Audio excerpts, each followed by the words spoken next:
People who have an anxious pattern probably had a caregiver or caregivers that did not consistently show up for them emotionally. So they learned to people please and self-sacrifice and overgive in order to be attuned to, right? They understand what intimacy is. It just, they never knew when they were going to get it or not.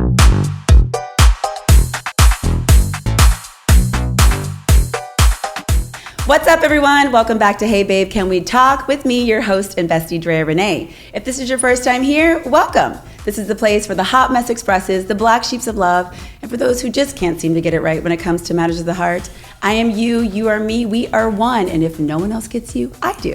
And if you're returning, I missed you, and we're gonna have a great episode. On today's episode, I am so excited, you guys. We have Taylor Utley here, integrated attachment coach, and we're gonna be talking about one of my favorite subjects, dating as an anxious attacher. We're gonna get into all the things. But before we get into that, make sure you guys hit that like, follow, and subscribe down below, because I'd love to hear from you. And without further ado, let's get into it with Taylor. Hey. We got through it, Taylor. Yes. Oh my gosh, your intro is so freaking cute. I love it. Yeah, it just flows. It's such a codependent intro, and I'm like, if you're returning, I missed you. Come back. I love you all. Don't leave. Yeah, literally. So I'm so excited to talk about this subject of anxious attachment, dating, all the emotions that come with it. You're an integrated attachment coach. Tell us a little bit about yourself and what you do.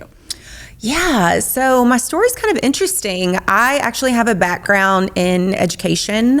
All of my degrees are in education, was in public education for years. Really always, my heart was always in working with students who had a lot of trauma. It was like just really easy for me to connect with them, and I became really, really interested in how trauma impacts the brain and behavior, because I started to see like, okay, no matter what we put in place, like no threat of consequence or promise of reward really seems to impact behavior. So it's driven by something much deeper. So I actually read this book about the neuroscience of trauma, and it changed my life because I made all of these personal connections, and I was like, wait a minute. So I could really started to understand myself better, which made me want to like start to study the brain more and learn more and more and learn about neuroplasticity, which brought me to working with psychedelics and ketamine as healing modalities, and all brought me where I am today. So now I help women who struggle with insecure attachment patterning. And really, I love it. Okay, that makes this so perfect. Yeah. I really see my brand as this beautiful place where neuroscience and psychology and even ancient spiritual wisdom are all really describing the same things using different language. Yeah. And so you put all of these things together. You're helping women. On your Instagram, it says turning women's pain into power. How did you come up with that? Yeah. So I love that, by the way. A really powerful perspective shift for me, because I used to see myself as this victim of life. I have a very chaotic background, CPTSD diagnosis, and spirituality really helped me see that life has been happening for me, not to me, this entire time, and that all of my pain really is my power. I believe that, and that goes back into like the neuroscience and psychology and spiritual wisdom speaking about the same thing, because from a neuroscience perspective, how do we learn and grow? Through neuroplasticity, a productive struggle. We do not evolve, our brains do not grow unless we struggle through something.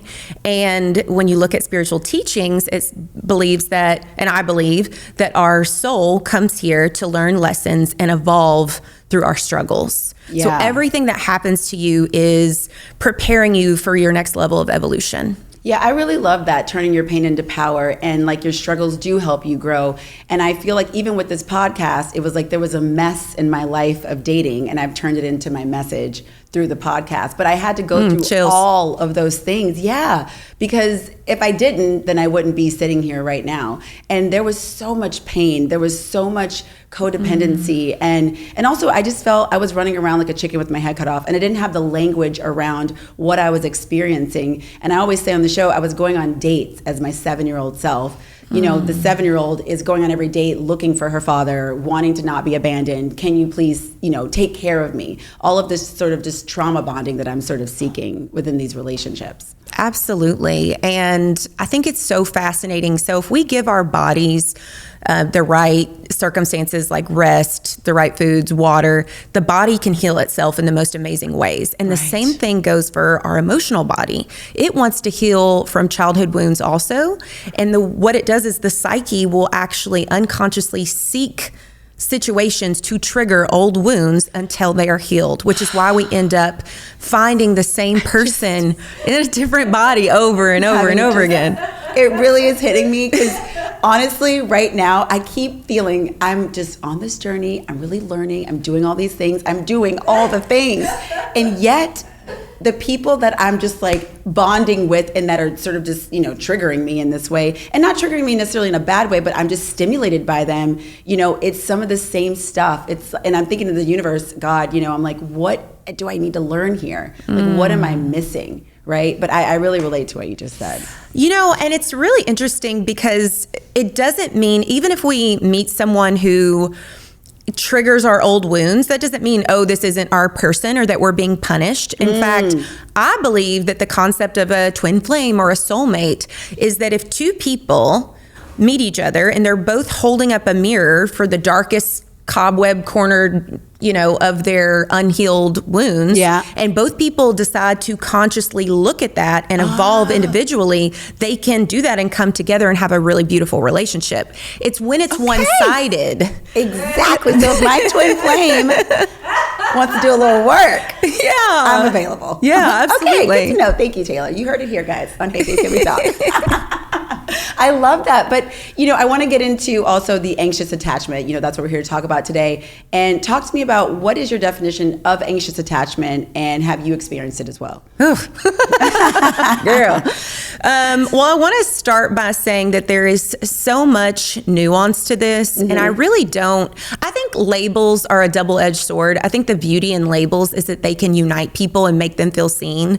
One of my favorite things about content I've put out on this is people being like, wow, I'm not alone. And that, you know, is why I keep doing it. And that's also, why I found you with the video. I mean, I related to that video so hard, of like just the play-by-play of the text. And I'm good. I'm fine. I'm not good. He texted me. He didn't. I was just like, yes.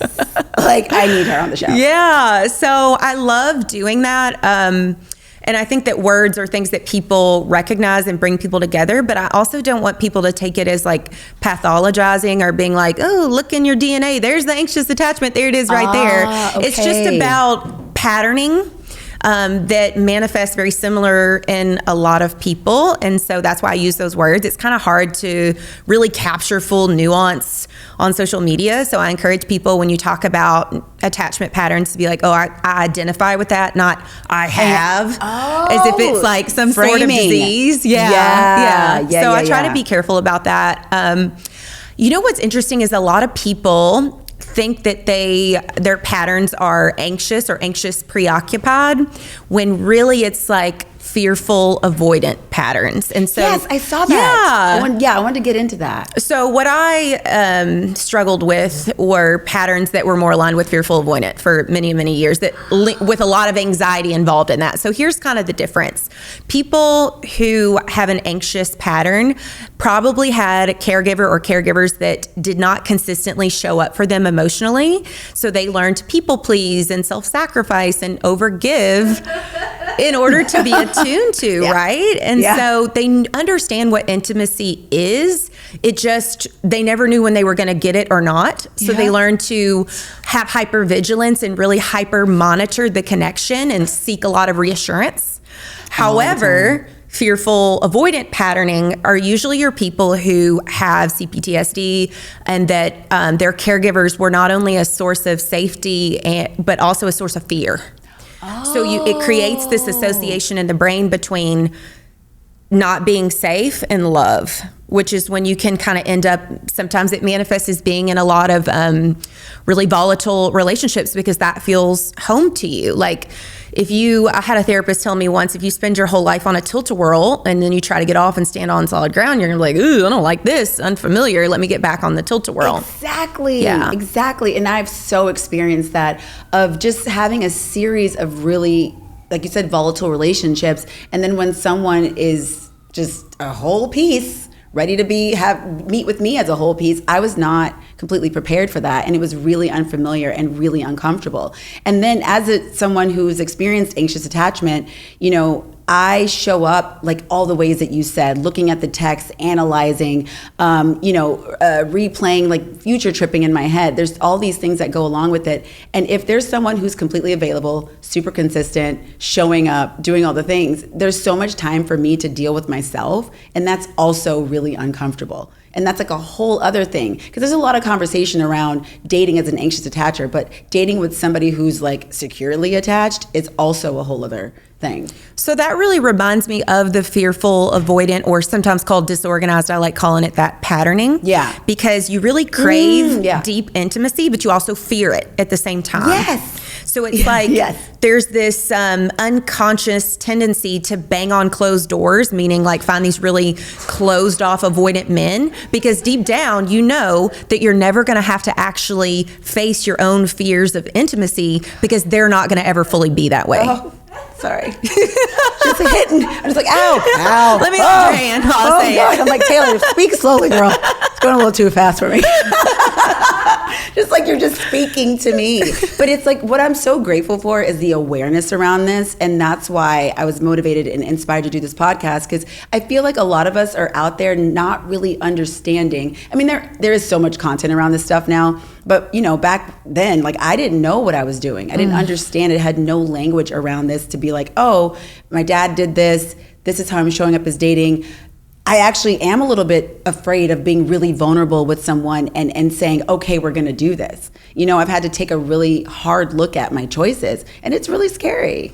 Absolutely. I actually remember very vividly being on a plane, and I had found this podcast on the anxious avoidant trap, and like tears coming down my eyes because I was like, holy shit, I had went all these years like you just thinking everyone was experiencing this in relationships. Like this is just what it was. I didn't realize that some people were able to securely not fear, not constantly be afraid that someone's going to leave them. Exactly. When I first saw the word, I'm like, secure. What is secure? I don't know this word. I don't know her. I don't know her. She don't know me. And if she wants to talk, tell her to call me. And I'm not going to answer. I will call her back. But when I think about being securely attached, it's just this world that it's still not super, I don't know it that well. It's still something that's very new to me. And I feel like I've done a lot of work to like work towards that, but I haven't fully experienced it yet. I had like a little snippet with someone I dated for like 7 months, and it was the healthiest relationship of all time. He was just available, consistent. He said he was going to do something. He did it. He texted me back. He called me back. He told me he liked me. I believed him. He really liked me. I wasn't a clown. Totally confused. Yes, you know what I mean? Yes. Unfamiliarity. Yeah. Anything that is unfamiliar to your nervous system, it's difficult sometimes to hold it. And this goes for men as well. I mean, a lot of men who get labeled as avoidant, they meet someone who is willing to give them all of this love, and they're actually not, their system can't hold it because it's so unfamiliar. And so it reinforces this very painful belief that the person on the other side of it giving all the love has, that they're too much and they're never going to be chosen. And it reinforces the avoidant partner's belief of like, relationships consume me and I'm not able to show up in them. Yeah, I've had a lot of experience with that exact person, right? And I'm like, let me love you. Yeah. And then you go into just doing all these things for the person, thinking that something in their wiring is just going to switch and go, you know what? Thank you, Drea. Thank you for doing all of these things for me. But I realize it doesn't help.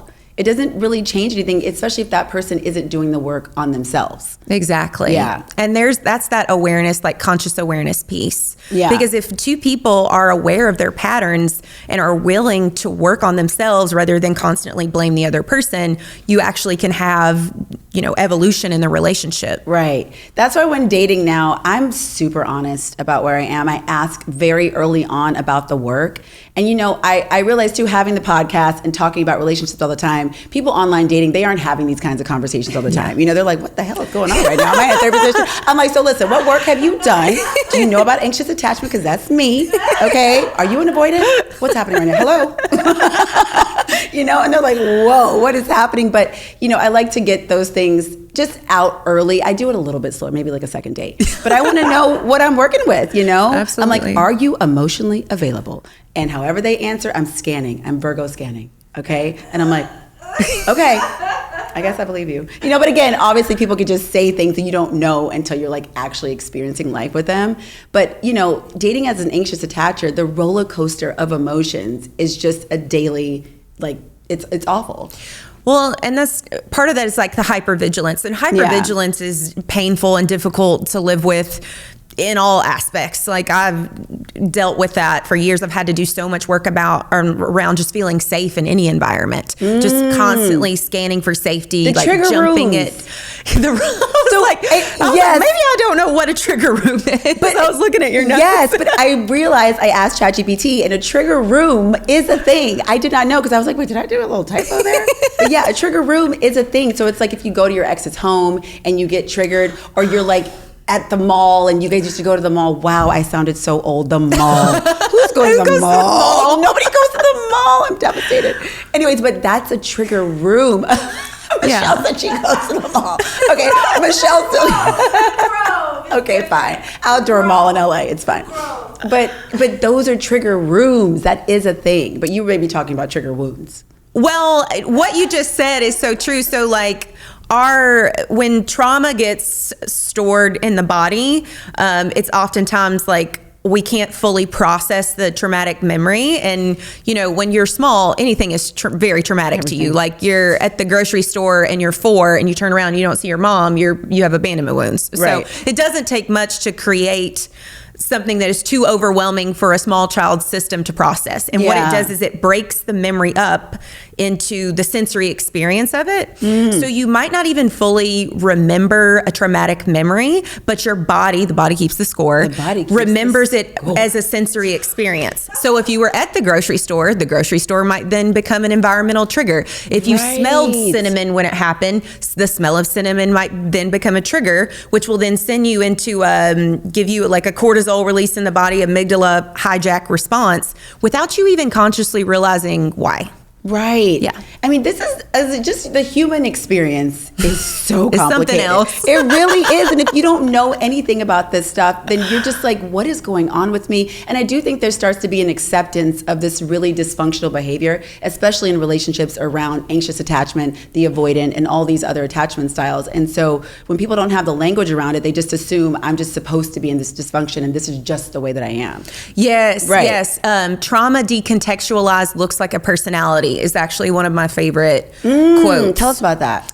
Yeah. So, I mean, if you do not understand why someone is behaving the way that they are, or you don't think like that, like or if someone doesn't have self-awareness and they're like, this is just who I am, this is just how I show up, when really it's the trauma that is influencing all of their behavior, like going back to the safety thing. Yeah. So a lot of times when people have things around safety, they want to control everything. Like, I don't like flying because I feel like I'm relinquishing control. All control. Yeah. All control. To fly through a tube in the air. Like, girl, don't even get me started. The first thing when I sit down on the airplane, I'm like, I can't get fresh air. I can't get fresh air. Oh my God, I can't get off the plane. Who's driving? Who's driving? Can I speak to the captain, please? Hi, I'm Drea. So my life is in your hands. Hi, how are you? Oh, you're cute. Are you an avoidant? Here's my cell. Anyway, don't kill me. Okay. You know what I mean? Exactly. So like control patterns in relationships, it's oftentimes rooted in fear and lack of safety and that hypervigilance of like, even what you were saying, I think we have to be careful. You were like, so I start asking them, are you doing this? Are you doing the work? sometimes it's good to ask hard questions, but sometimes our sneaky hypervigilance will have us asking really like doing a, what's it called when you like interrogation? It'll have no one's ever said that to me before. Interrogating someone out of fear, which is not what you want to do. You know, the guy sitting there like this. I've been called the FBI a time or two. Literally, my mom's been called me the FBI since I was like 7. She's like, you always have questions. I'm like, Mommy, why? Who's going to be there? How come? How long? What are you wearing? Do you want a match? I mean, just all the things. But I always prep people because sometimes I'm just very curious, you know? But right now, I think, especially with dating, I've relinquished all control as of like 4 days ago. And I'm done. In terms of like dating and thinking, is this my husband? What is he gonna do? Yeah. What does he look like? I don't like his ankles. You know, whatever it is. You know what I mean?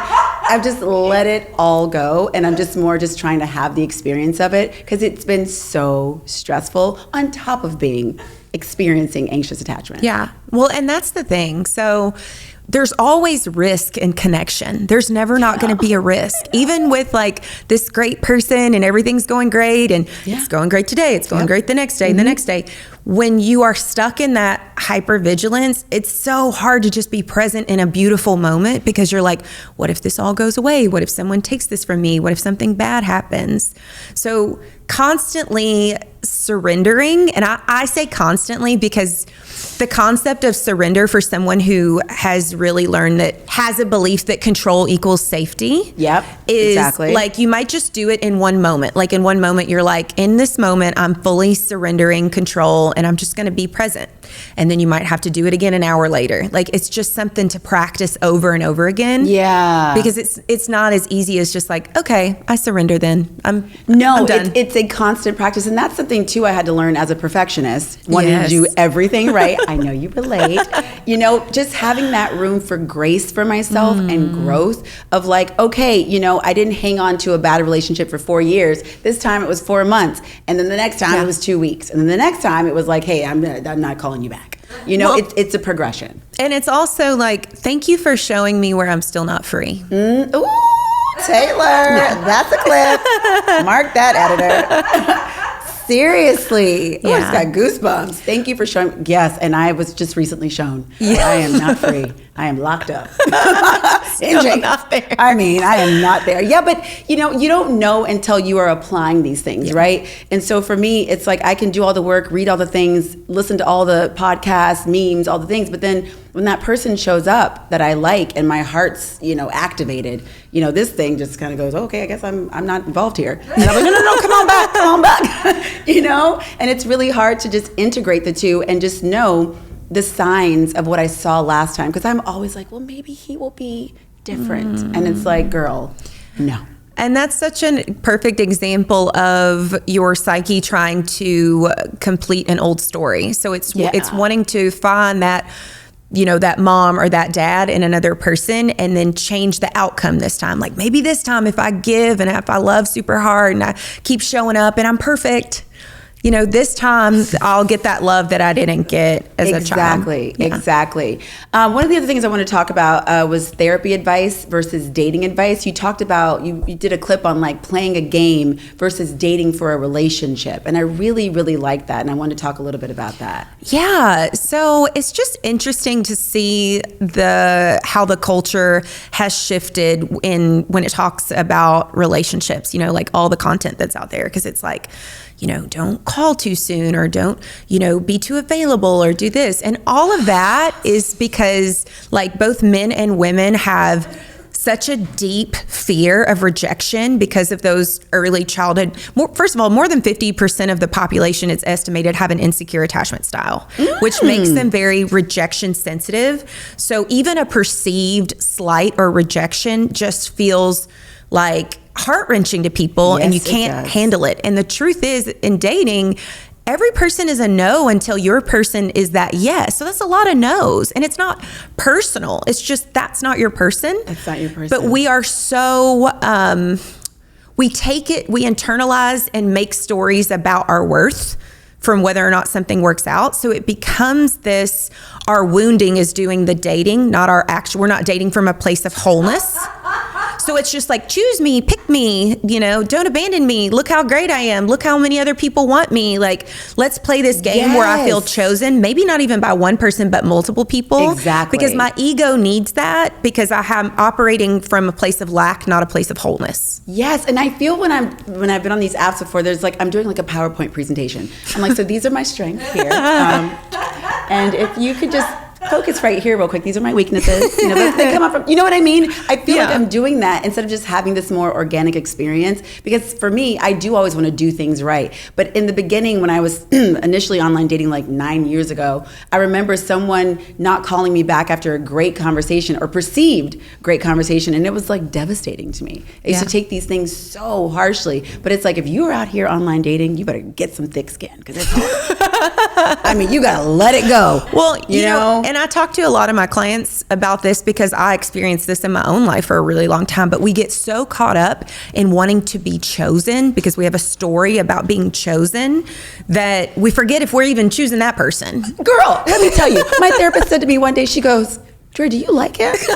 I go, why is this relevant? He likes me. He insulted me. Like, I don't understand what's happening right now. But it's like, do I like him? Do our values match? Yeah. You know, can I life with this person? And I think in our culture now, so many people are available for that little sweet spot, 3 months, maybe 6 months. But then once life gets real, the makeup and the lashes come off. You know what I mean? Not everybody's available for that. They just want the like high adrenaline, oxytocin connection. And then once that kind of goes away and you got to be real people, because there's layers to people. Absolutely. You know, I don't even believe anything the first 6 months. I'm just like, I don't know what's going on. You're meeting their representative. You're meeting their representative. Exactly. But then you get to know people, and it's like, that's why for me, like certain things like intimacy, I like to just take a little beat on, because I want to know, what am I getting myself into? Who am I sharing my body with? But I think the culture now is everyone's just looking for a hit. Yeah. There's so many options, right? Exactly. Well, and that goes back to not dating from a place of wholeness, because so often we are looking for someone to make us happy and to save us, especially women in like our generation, because we grew up watching Disney princess movies and playing with Barbies and, you know, seeing all these rom-coms. And I know personally, I've done a lot of reflection on, I'm very creative and sensitive, and I get the impression that you are as well, and that's so many other I'm not sensitive. women. I don't know. I don't know what you're talking about. So when you grow up in an environment where that is not received, or you're not safe to be that way, there's a lot of escapism, and that creative part of you starts escaping into fantasy. And you play out that cycle in adulthood, where it's like, oh, he's going to come and it's going to be so great and this feels so good in the beginning. And men do this too, but you know, I typically speak to the women's experience. And then when that wears off, it's like, ugh, you're not making me feel good about myself anymore. Somebody else will. Exactly. There's a really big layer on top of that, I think, when you talk about pretty privilege. And I think I actually made a video on this at one point about how I think that pretty privilege can keep people from doing their work until later in life, because it's like, well, somebody else will put up with it. Somebody else will tell me I'm pretty and, you know, make me feel good about myself. You are so right. Oh my God. And you know, I live in Los Angeles, and there's a lot of that going on here. No shade, but shade. You know what I mean? But you're so right, because you're not forced to do anything, because there's somebody else who's like, hey, I'll take her on. She's hot. Exactly. Whatever. And then as the looks do a little something else. You know what I mean? She's like, oh, well, hold on. The roster's looking a little light. You know what I mean? Like, what is going on here? But it just, I always say this, but I'm just so in fear sometimes of like where our dating and like family structure and all the things are going, because we do have so many options. And then I don't know if you've online dated before, but a lot of people just are opening up their relationships. Because I know, and it breaks my romantic, like, I'm a lover girl for sure. And I can tell that you are. Yeah. And that's not for me, and that's great if that works for you. Totally. But it's just not for me. And one thing I work with clients on is like being careful when you start to see things, not allowing your brain to be like, oh my gosh, all men are like this, or all people are like this. Because that is exactly, again, that I'm a brain science nerd, but your reticular activating system's job is to filter out everything around you that doesn't align with what you believe is there. So when you tell yourself all men are liars, everybody wants an open relationship now, there's no good men out there, no men are working on themselves, that's what you'll be shown. Right. And it'll filter out all the like good men out there who are doing their work from your reality because you don't believe it exists. It's so true. And I always really make an effort to remind myself of that. But, I think sometimes as we walk around in the world, like we are asleep, right? Yeah. And you're not conscious and it's flowing and it's flowing. And you really have to make an effort to say, oh my gosh, I got to like rewire my brain to not think these things. And then you got to think about the conversations you're having with your friends, with your family, whatever. And if you're around other people who are having the same experience, you're just sort of just complaining in this little bubble together, right? 100%. So I really have tried to be more conscious of that, but obviously it's not perfect. Yeah. One of the other things I wanted to talk about and wanted you to give advice for is like navigating the emotions that come up when you are anxiously attached and dating like that. What are some things that you can tell people that they can do? So I find that different tools resonate with different clients, and everybody's so different. So you have to find what really makes sense for you. I know several years ago when I was very like closed off, I had a lot of emotional walls, and a therapist brought up inner child work to me, and I was like, bro, that is corny. I am not. That is the goofiest thing I ever heard. Texas, I ain't doing that. Like, I mean, yeah. And so it took me a while, but then I read something that said an inner child is a personification of the subconscious. And that kind of hit my like nerd brain. So I was like, okay, all right. Keep talking. Then through, meditation and through plant medicine work and some of the things I've done, I've seen my inner child. So like now it's much more normal for me. But one thing I had a somatic therapist suggest that really resonated with me, and I've had some clients that really were drawn to it as well, because a lot of times insecure attachment is rooted in self-abandonment. So we are completely outside of ourselves. We are wanting people to give to us, and we don't know how to give to ourselves. So like when those heavy, those heavy feelings and emotions come up, it's like recognize the awareness of what it is. So it's like not being chosen, being abandoned, and noticing where you feel it in your body. So a lot of times people feel it in their chest. And so like even like putting your hand there and being like, I choose you. I love you. Taylor, I show up for you. I'm not going to cry.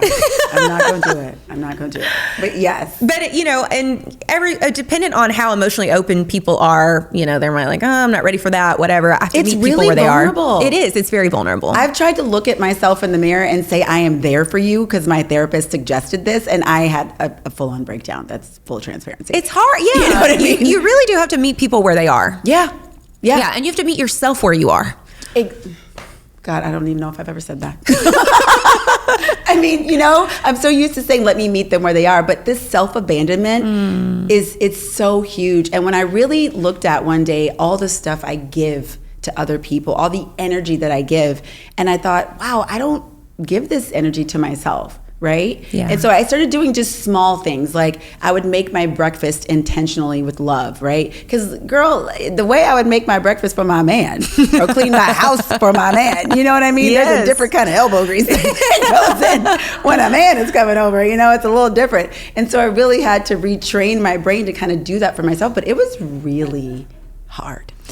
I read something and it was so impactful for me. It said, anything that you try to shame out of yourself will grip tighter. Oh! So it's like this criticism of like, especially when you have perfectionist tendencies and you start doing the work, you're like, oh, look, I'm doing it again. Damn it. No, stop. I don't like this. I don't want to feel this way. But this like looking at all of these parts of self and taking charge, it's almost like you're sitting at the head of the table and all the parts are there and you're integrating the parts instead of trying to shame or push out the ones you don't like. Integrating them. What do you mean by that? So every like coping mechanism that you've ever developed was once trying to protect you in its own way. It was just an outdated tool. So to get angry with the part of you that gets anxious is still self-abandonment, because that's a part of you. So instead of being like, oh, I hate when I do this, it's like, wow, how human of you, or like talking to that part and being like, I'm so sorry someone hurt you and that you held this pain for us for so long. I love that. Yeah. I feel like I'm getting a little therapy session right now. Yeah, I really do like that, because you're right. And that voice is the default voice. And I am working on reframing that, but that shaming oh, why are you doing that? Oh, you did this again. Oh, you went on a date with this guy. How could you let this, like all of that stuff? But I think to myself, I would never say that to you. Exactly. You know what I mean? I would never say that to my sister or my niece. I would never speak to them that way. So why am I speaking to myself that way? And sometimes that helps as a segue, like if you're not quite ready for inner child work, because like you said, it's a lot of vulnerability in that. A lot. To start with, what would I say to my little sister? What would I say to, you know, a 16-year-old girl or 8-year-old girl? Like, how would I frame it in that context? Would I ever shame them for, of course, for just consciously playing out what they experienced in childhood, which is, or unconsciously playing out what they experienced in childhood, which was certainly not their choice or fault. Right, exactly. Oh, Taylor, so many good nuggets. I also want to get into the astrology and love portion, right? And the predictions and the love lessons. And thank you so much for sending me that about the shadow work. Right? Well, it was your, okay, so this is what I do with clients. I find that it's a really good conversational piece to take their birth chart information, create their birth chart, and look up what are their likely shadows and gifts in love and relationships.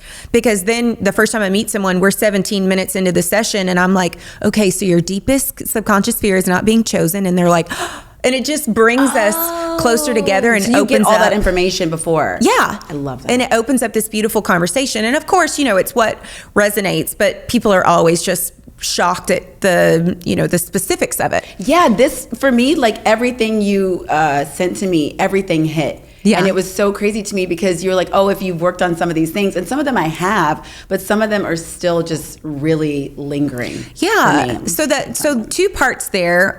One, depending on what point in your life you look at your astrology chart, you may have already worked through some of those patterns and be more in the expression of the gift.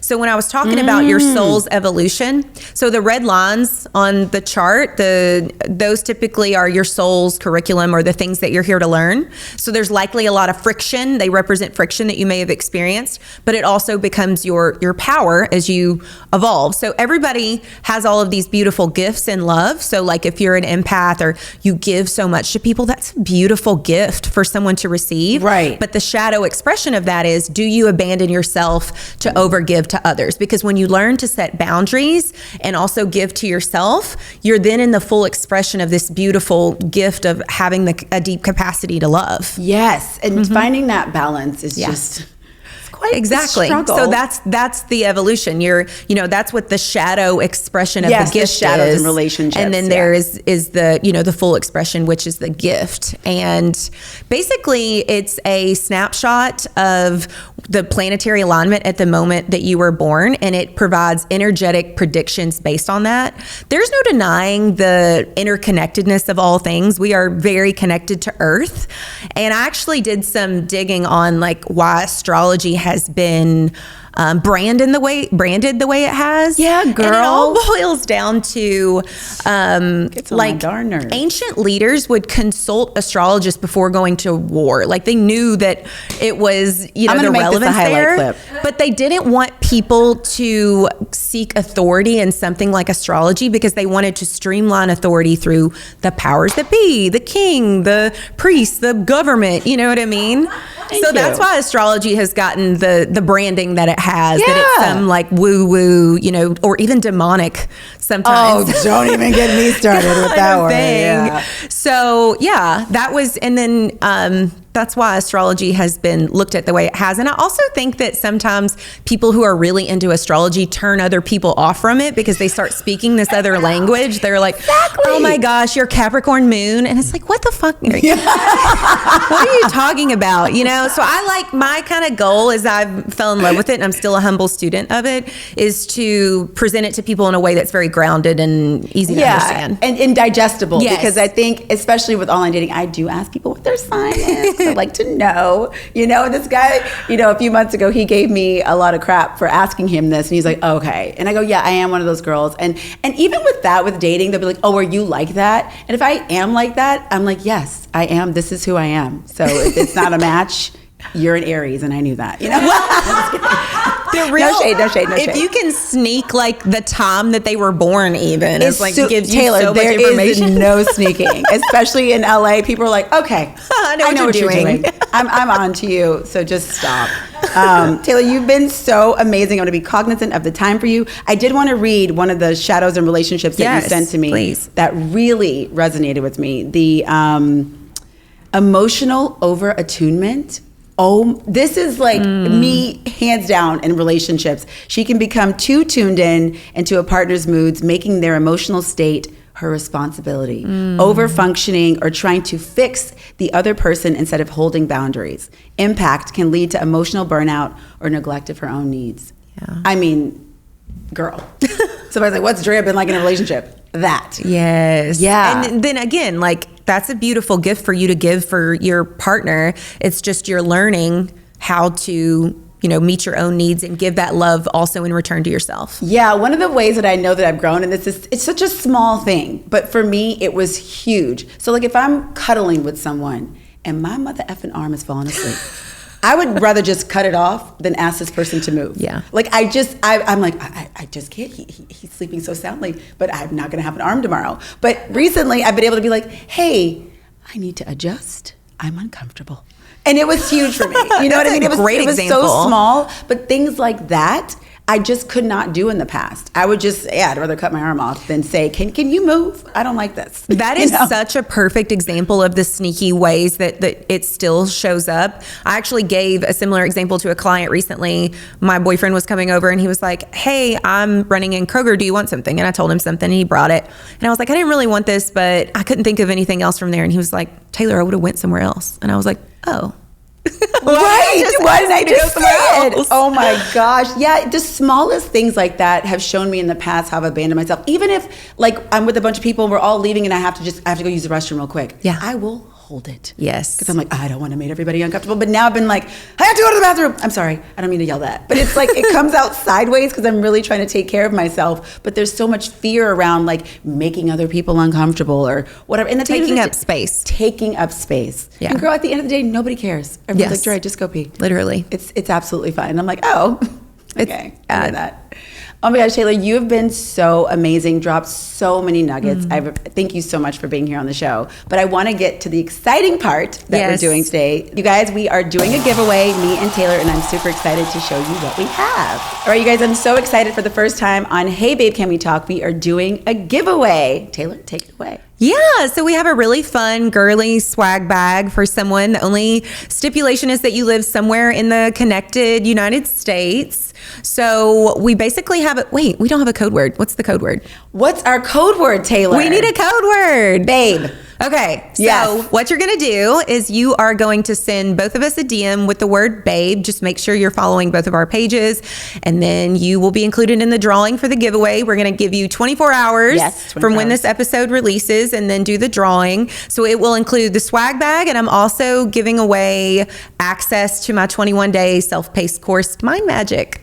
Oh my gosh. Yeah. And by the way, you guys, we have some really good stuff in this giveaway bag. We have a Stanley Cup. We have some really cool. Can you see? Yes. Yeah. Should we pull it out? Yeah, let's pull it out. Got You can show the Stanley Cup. Stanley. And this beautiful face mask, which by the way, I ordered myself one. Oh my gosh. I love my LED mask. Yes. It's so good for collagen production. Yeah, I know. I've had one for a long time, and then like I just never used it. Then I lost it. Then I actually went and got this one, and it's really, really good. Oh, perfect. And then we also have, what do we have? Some Burt's Bees wax for your lips. Must always Burt's Bees wax. We've got some really good workout bands. And is that a gua sha? This is, we can't open. I don't want to open it, but yeah. I think it's a gua sha. It's a gua sha. Yeah. Yeah, we got some good stuff. Good for lymph drainage. So a really fun girly swag bag, and then access to my course, which also includes a free one-on-one hour session with me. So. Which, Taylor, I'm going to have to get a one-on-one session with you. Honestly, thank you. You dropped some amazing nuggets today. You really, really helped me, so I appreciate that. And thank you so much for flying in and being on the show. Thank you for having me. It's been amazing. Yeah. Is there anything you want to leave our guests with before you go? No, just would love to hear from you. Reach out. Tell me what resonated with you in the episode on my DMs on Instagram. It's at Mind Magic with Taylor. I love that name, Mind Magic with Taylor. Right? Your content is so good. And so again, thank you so much for being here. Yeah, definitely. All right, guys. As always, don't forget this is the place for the hot mess expresses, the black sheeps of love, and for those who just can't seem to get it right. Until next time, I'm Drea Renee, and this is Hey Babe, Can We Talk? Bye.